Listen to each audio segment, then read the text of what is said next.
Hello and welcome to Diplomatic Answers with me, Shumaila Aslam. Today we have with us a very renowned industrialist and an honorary Consul General of Republic of Yemen in Pakistan, Dr. Mirza Ikhtiyar Beg Sahab. Assalamu alaikum sir, a very warm welcome to our show. Thank you, Shumaila. Indeed, it's a pleasure. Being an honorary Consul General of Yemen in Pakistan, what is your stance developing an up-close relationship between these two Muslim countries? See, Yemen has a very historic brotherly close relationship with Pakistan, and Yemen is one country कि जिसका कुरान शरीफ में कई बार जिक्र आया है इस मुल्क के नाम के साथ. So my from first day, generally honorary consul generals are appointed to increase the trade and investment between the two countries. अब ये तो हमारी पहली प्री रिक्विजिट होती है, एक जो टास्क होता है, जिम्मेदारी होती है. तो वो तो हमने माशाल्लाह बढ़ाया. हमारी ट्रेड यमन और पाकिस्तान की कई गुना बढ़ी मेरे आने के बाद, और इन्वेस्टमेंट भी पाकिस्तान के PPL, OGDC ने तेल के कुएँ यमन में ख़रीदे हैं, और गुड न्यूज़ ये है कि वो तेल उसमें निकला है. जनरली ऑयल ब्लॉक ख़रीदते हैं, लेकिन ज़रूरी नहीं होता कि उसमें से तेल निकल सके, कामयाब एक्सप्लोरेशन हो. लेकिन अल्लाह ताला का बहुत करम है कि पाकिस्तान ने जो 2 ब्लॉक्स लिए थे वो दोनों में हमारा तेल जो है वो माशाल्लाह निकला. तो इसी तरह हमने इन्वेस्टमेंट भी कराए. लेकिन मैं ये चाहता था कि यमन और पाकिस्तान में जो चीज़ ज़्यादा तेज़ी से फ़रोग़ पा सकती है वो मेडिकल टूरिज़म है, क्योंकि यमनी ये जो अरबी हैं ये इलाज के लिए बैंकॉक जाते हैं, इलाज के लिए सिंगापुर जाते हैं. वहाँ इन्हें खाने में शोर नहीं होता है कि ये हलाल खाना है, और वो जो उनके साथ अफराद घर के फैमिली वाले जाते हैं उनको नमाज की या वज़ू की सहूलतें ये वो. तो मैं जब गया था बैंकॉक में हमारे एम्बेसडर के साथ, तो वहाँ 2-3 अस्पताल उन्होंने मुसलमानों के लिए टाइप के बनाए थे, जहाँ वज़ू की सहूलतें थी, जहाँ हलाल खाना था. तो वही चीज़ मैंने यहाँ पाकिस्तान में कोशिश की, और आपको सुन के खुशी होगी कि यमन की एक बहुत बड़ी तादाद पाकिस्तान में इलाज के लिए यहाँ आ रहे हैं, ट्रीटमेंट के लिए यहाँ आ रहे हैं. और जब ये चीज़ बढ़ी तो इस वक्त तकरीबन 100 यमनी स्टूडेंट हैं जो स्कॉलरशिप पे पाकिस्तान में तालीम हासिल कर रहे हैं, हायर स्टडीज़. उसमें मेडिकल है, इंजीनियरिंग है, B.Pharmacy है. तो ये वो रिलेशनशिप्स हैं जो यमन के और पाकिस्तान के जो काफ़ी यूनिक हैं, जिसमें हम यमन के नौजवानों को हायर एजुकेशन पाकिस्तान में दे रहे हैं, और फिर वो वहाँ जाके हमारे एम्बेसडर बन जाते हैं. फिर वो मेडिकल टूरिज़म के लिए अपनी फैमिलीज़ को यहाँ पाकिस्तान भेजते हैं, क्योंकि वो यहाँ से पढ़े हुए होते हैं. तो आई एम वेरी हैप्पी. और इन सब चीज़ों को देखते हुए यमन के सदर जो थे हादी साहब, उन्होंने मुझे वहाँ का सबसे बड़ा एजाज़ ऑर्डर ऑफ मेरिट दिया. और मेरे लिए, मेरे मुल्क के लिए बड़ी एजाज़ की बात है कि यमन का, पाकिस्तान का तो सिविल अवार्ड मुझे पहले मुशर्रफ साहब ने दिया था, तमगा इम्तियाज़, लेकिन दूसरे मुल्क का मिलना भी एक बड़ी एजाज़ की बात है. तो ये मैं समझता हूँ कि एक हमारे अच्छे अचीवमेंट हैं जो जिन पे हमें फ़ख्र मान है. सर, यमन के सियासी और इक़्तिसादी हालात पे थोड़ी रोशनी डालते हैं. ये बताइए कि कौन सी ऐसी पॉलिसीज़ इख्तियार की जाएं जिनका फ़ायदा दोनों ममालिक को पहुँचे? देखिए, यमन की बदकिस्मती से पिछले कई सालों से जंग हो रही है, और वो जंग में जो दुख की बात है, जो तकलीफ़ की बात है, वो ये है कि जो मार रहे हैं और जो मर रहे हैं दोनों मुसलमान. ये बहुत तकलीफ़ की बात है. या तो हम किसी काफिरों से जंग कर रहे हों तो चले, समझ में आता है, शहीद का रुतबा भी मिल रहा है, लेकिन यहाँ तो दोनों मुसलमान हैं.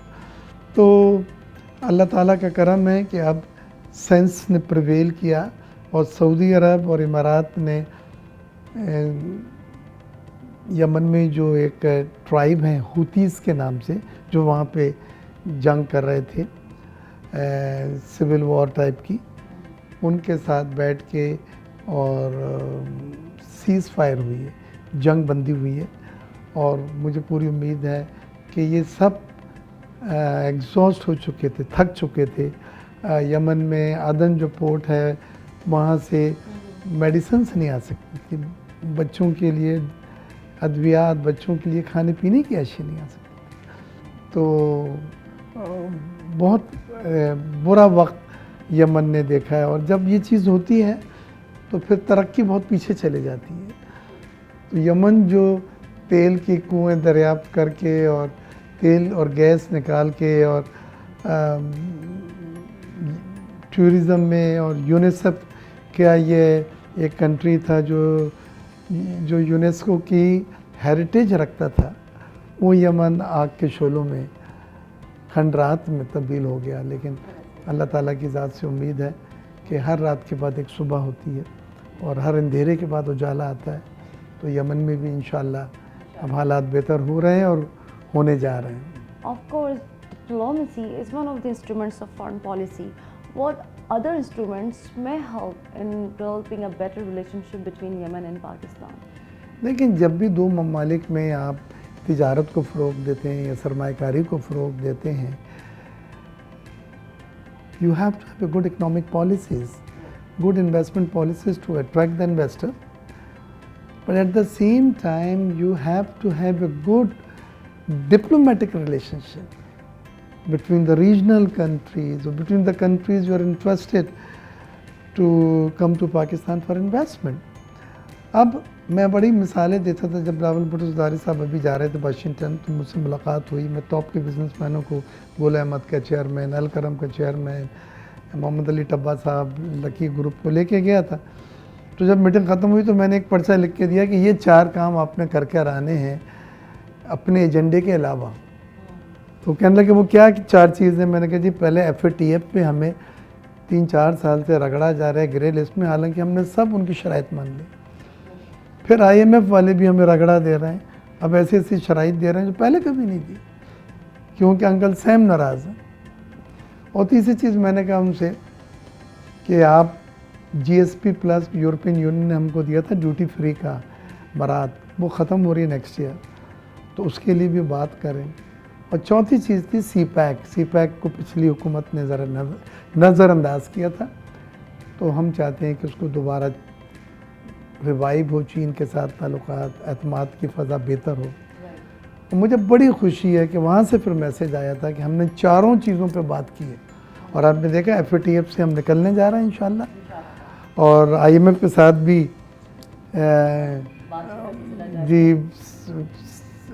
जो स्टाफ एग्रीमेंट है, स्टाफ लेवल एग्रीमेंट हो गया है, बोर्ड की मीटिंग होगी तो इंशाल्लाह वो भी हो जाएगा। GSP प्लस के लिए भी यूरोपियन यूनियन ने हमें उम्मीद दिलाई है, और CPEC के लिए भी ये गए हैं तो हिलजुल हुई है। तो ये है डिप्लोमेटिक सपोर्ट। तो आपने अगर इन्वेस्टमेंट के लिए या अपनी मालिशी पॉलिसियों पे अमल दरामद के लिए डिप्लोमेटिक सपोर्ट नहीं पैदा की, उनको एतमाद में न लिया, उनको नहीं एहसास दिलाया कि आपकी पॉलिसीज़ उनके फेवर में रहेंगी, कंसिस्टेंट पॉलिसी होंगी, पॉलिसी को तसलसल होगा। और रीजन में पाकिस्तान एक बहुत ही स्ट्रेटजिक मुल्क है, जिसमें वो अगर आते हैं, उसमें सरमायाकारी करते हैं तो मुस्तक़बिल में उससे फ़ायदेमंद हो सकते हैं। तो ये सब चीज़ें मिल के काम करती है। बिल्कुल है जैसे आप कोई चीज़ बना रहे हैं, बिरयानी या कोई रेसिपी, उसमें सब चीज़ें सही डलेंगी तो फिर एक अच्छी डिश बनती है, जायकेदार डिश बनती है। तो ये इसका भी यही है कि इकनॉमिक पॉलिसीज़ के साथ साथ आपको इन्वेस्टमेंट पॉलिसीज़ के साथ साथ डिप्लोमेटिक सपोर्ट भी हासिल करनी पड़ती है। Nearly 25 million people in Yemen need humanitarian assistance and protection in 2022. As Pakistan and Yemen enjoy brotherly relations, so what do you think? What possible help can Pakistan provide, and what role Pakistan can play in this regard?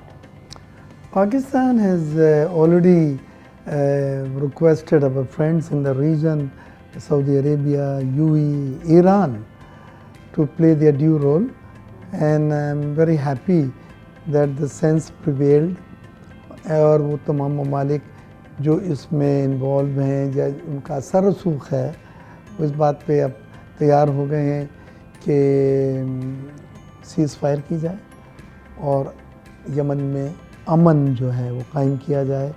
क्योंकि वहाँ पे जो हज़ारों अमवात हुई हैं, लोग शहीद हुए हैं, बच्चे बीमार, कॉलरा, मेडिसिन्स नहीं है, खाने पीने की अशिया नहीं है। हालांकि हम पाकिस्तान से और दीगर ममालिक मुख्तलिफ़ रास्तों से, जबूती के, जद्दा के रास्ते से खाने पीने की अशिया भेज रहे हैं, लेकिन वहाँ पे एक तरह का कहत है और ये बात बड़ी तकलीफ़ दे है कि एक मुस्लिम मुल्क में जिसके आसपास तमाम मुस्लिम ममालिक हैं, वहाँ इतने ज़्यादा लोग जंग में मारे भी जा रहे हैं और वहाँ पे ये कहत जैसा बहरान आ गया। बहुत अफसोसनाक बात है। सर, हुकूमत पाकिस्तान की जानिब से तो आपको तमगा इम्तियाज़ से नवाजा गया है, लेकिन ऐसे एजाज़ात भी हैं जो आपको यमन रिपब्लिक के प्रेसिडेंट की तरफ से मिले हैं, और मैं चाहूँगी कि आप खुद उनके बारे में ऑडियंसेस को बताएं कि किस किस्म का शर्फ आपको हासिल हुआ। जी, तो यमन के सदर अब्दुल हादी साहब ने मुझे ऑर्डर ऑफ मेरिट, जो यमन का सबसे बड़ा एजाज़ है, सिविल अवार्ड कहलाता है ये, वो मुझे दिया था। और वो इसलिए दिया था कि मैंने दोनों ममालिक में ताल्लुक़ात बढ़ाए। जब से मैं कौंसल जनरल बना हूँ, 3 या 4 बार सदर दोनों ममालिक के एक दूसरे के मुल्क आए। शौकत अज़ीज़ साहब गए यमन में, मैं उनके साथ था। मुशर्रफ साहब गए, फिर मियाँ मोहम्मद सोमरो जो केयर टेकर प्राइम मिनिस्टर थे वो गए, फिर वहाँ के सदर अब्दुल्ला सालेह यहाँ पर आए, जो हमने उनको होस्ट किया। तो ये 2 सालों में इतना ज़्यादा चीज़ें हुई मेरी कौंसल जनरल बनने के बाद कि उससे फिर दोनों ममालिक बहुत करीब आ गए। और यमन में पाकिस्तानियों के लिए बहुत इज़्ज़त की निगाह से देखा जाता है, क्योंकि हमने उनके जो नौजवान नस्ल है उनको हम तालीम से, हायर एजुकेशन, नॉट आम तालीम, मेडिकल, इंजीनियरिंग, बी फार्मेसी, हम यहाँ तालीम दे के स्कॉलरशिप पे उनको भेज रहे हैं।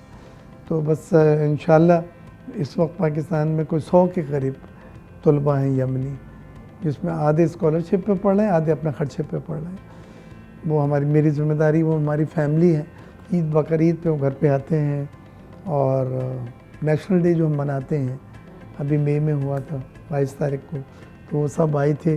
पहले तो सेलिब्रेशन की जाती थी, यमनी रक्स, यमनी खाना, एक मंदी होता है यमनी खाना, वो पकता था। लेकिन अब ये कोविड के बाद ये बड़े लिमिटेड स्केल पे हम करते हैं, मकसद से मिलना मिलाना होता है। तो यमन जो है वो हमेशा पाकिस्तान का बड़ा सपोर्टिव मुल्क रहा है। तो ऐसे कई एजाज़ात हैं आपके नाम पर, जिनमें से चंद का जिक्र मैं अभी करूँगी। The President of Pakistan has conferred a very prestigious civil award, Tamga-e-Imtiyaz, in recognition of your contribution towards national economy. You have been also awarded other prestigious awards like Civil Award, Order of Merit from President of Yemen, in recognition of your contribution to enhance trade and investment between Yemen and Pakistan. इसके अलावा sir 9 किताबें लिखी हैं आपने economy पर, और आपकी एक बहुत ज़बरदस्त किताब, आपकी बायोग्राफी, जिसमें लिमिटलेस पाकिस्तानी के नाम से, and the title is truly well deserved. तो सर ये बताइए, एक सवाल है जो मैं तकरीबन तमाम ही शोहरत याफ्ता लोगों से करती हूँ, मुझे बताइए कि एक गैर शोहरत याफ्ता डिप्लोमेट होने में और आपकी तरह एक मशहूर बिजनेसमैन डिप्लोमेट होने में क्या फ़र्क महसूस होता है? देखिए, शोहरत याफ्ता और गैर शोहरत याफ्ता तो मुझे नहीं पता मैं किस कैटेगरी में आता हूँ, लेकिन ये ज़रूर बतलाऊँगा कि जो एजाज़ात आपने किए कि दुनिया के बादशाह ये सुदूर ने दिए, लेकिन एक एजाज़ मुझे इन दोनों के ऊपर जो बादशाह है, जो अल्लाह ताला हमारा आपका खुदा है, उसने मुझे दिया, और वो ये था कि as a consul general of Yemen मुस्लिम ममालिक के मुझे और मेरे भाई इश्तियाक बेग को कौंसल जनरल ऑफ मोरक्को हमें गुस्ल काबा के लिए रॉयल गेस्ट के तौर पे बुलाया गया। अरे वाह, और हम वहाँ की रॉयल फैमिली के मेहमान की हैसियत से गए थे, और फिर उन्हीं के साथ हमने अंदर खाने काबा में गुस्ल काबा हमें करने का सादत मिली। वहाँ मैंने 40 मिनट अंदर एक कोने में बैठ के गिर के दुआएं करता रहा। तो मैं समझता हूँ मेरे लिए ये सबसे बड़ा अवार्ड है। बाकी अवार्ड तो दुनियावी हैं और दुनिया के बादशाहों या सदूर ने दिए हैं, लेकिन ये जो ऊपर वाले ने खुश होके दिया वो मेरी हैसियत से बहुत ज़्यादा था और मैं उसको हमेशा ट्रेजर करता हूँ। Any future plans would you like to disclose or any predictions would you like to make on the current situation of Pakistan? देखिए पेशन गोइयाँ तो लोग मनफी पेशन गोई करते हैं। कोई कहता है डॉलर जो है 250 रुपये का हो जाएगा, कोई कहता है जी महंगाई 30% हो जाएगी, कोई कहता है कि जी मुल्क दिवालिया होने जा रहा है। तो पहले इतनी नेगेटिविटी है कि मैं मज़ीद उसमें ऐड नहीं करना चाहता।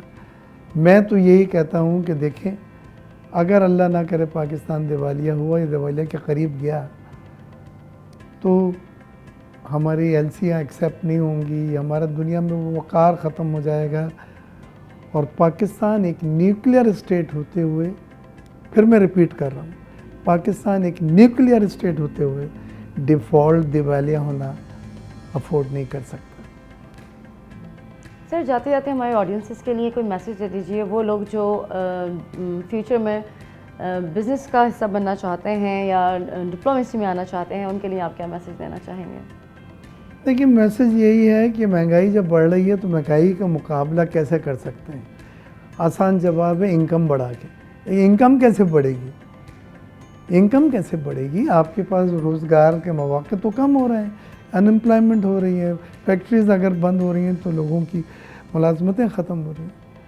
तो दूसरा हल है कि सिंगल ब्रेड अर्नर के कॉन्सेप्ट से निकलें कि एक आदमी कमा के लाएगा घर में और उसी की जिम्मेदारी है सबको खाना भी देना, तालीम भी देना, कपड़े भी देना। ये जो हमारा कल्चर है, जो हमारी सोच, इससे निकलना होगा।